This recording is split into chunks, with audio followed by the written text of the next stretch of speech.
Hello everyone, it's Mr. Kevin from the Oswego Public Library, and I want to welcome you to First Chapter Thursdays, where we get together, we read the first chapter of a book, and then talk about books that are kind of similar to it if you are interested in reading more on this subject.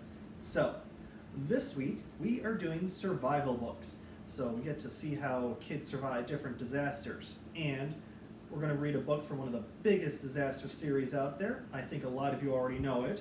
We already do a book club normally for it, but it is I Survived, and this one in particular is going to be I Survived the Attack of the Grizzlies, 1967, by Lauren Tarshis, and it's published by Scholastic. So, let's get into chapter 1. I'll let you see the artwork and see how big that grizzly is. Chapter 1, Tuesday, August 8th. 1967, Granite Park, Glacier National Park, Montana, around 9:30 p.m. The enormous grizzly roared with rage. Its dripping jaws were open wide, its dagger claws gleamed, and Melody Vega was running for her life. Mel had no doubt that this bear wanted to kill her. Just moments before, Mel had been sitting in the peaceful darkness surrounded by the magical wilderness of Glacier National Park. Owls hooted, nightbugs shimmered, but then there were new sounds, sounds that made Mel's blood turn to ice. Massive paws crunching across the ground, wet, wheezing breaths, low, thundering growls. Mel looked into the distance, and there it was, the grizzly. Its silver-brown fur glittered in the moonlight. Mel's body filled with panic, and before she could stop herself, she was running as fast as she could. Within seconds, the bear was after her, its paws crashing against the ground. Mel's heart pounded with terror as she sprinted toward a pine tree.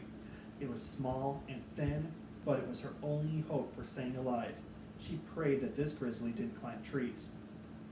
The bear was just one leap away when Mel launched herself into the tree.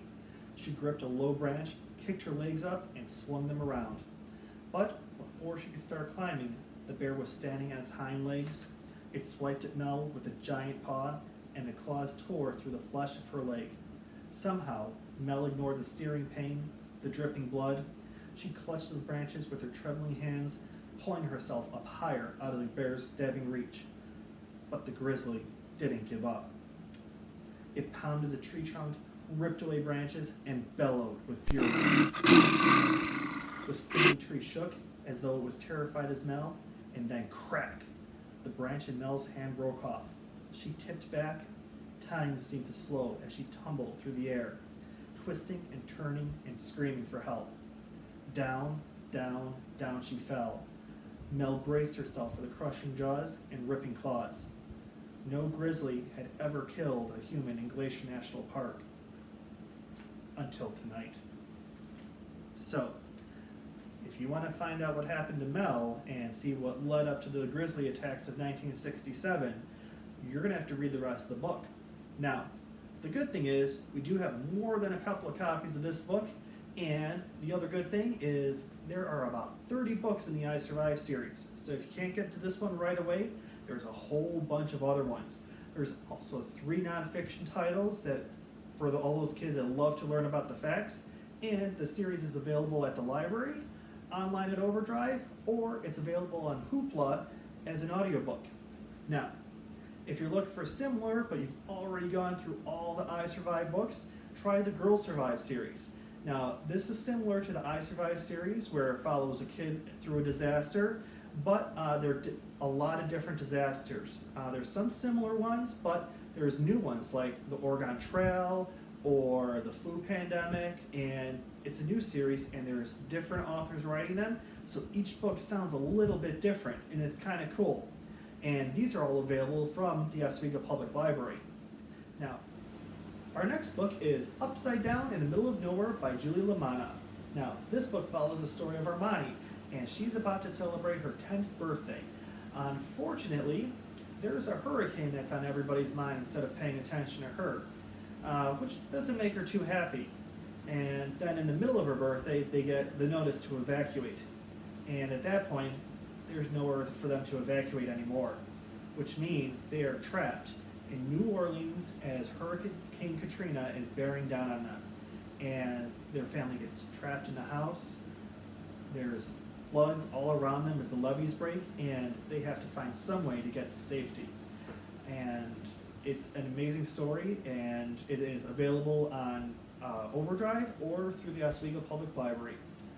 Our next story is Refugee by Gratz, and this asks what happens when you have to run in order to survive. And Refugee tells the story of 3 different children in 3 different times as they're all trying to flee to find safety.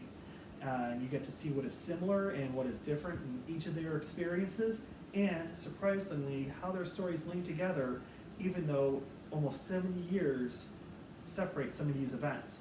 And this is available through the Oswego Public Library as both a regular and an audiobook, or through Overdrive, again as an ebook or an audiobook. My last series to talk about is a nonfiction one, and that is Can You Survive? A choose-your-own-adventure nonfiction series. And you get to see, with your own decisions, on whether or not you get to survive a disaster, or if you have to go back to the start of the book and try all over again, luckily. This has real disasters, like volcanic eruptions, being lost at sea, viral outbreaks, getting lost in a jungle, or there's also some more fantastic settings like an alien invasion or a zombie apocalypse. And these are available at both of our libraries, and they're a pretty fun read. Now, finally, since we are talking about things that are real and realistic fiction, all these disasters that these kids are dealing with are real things.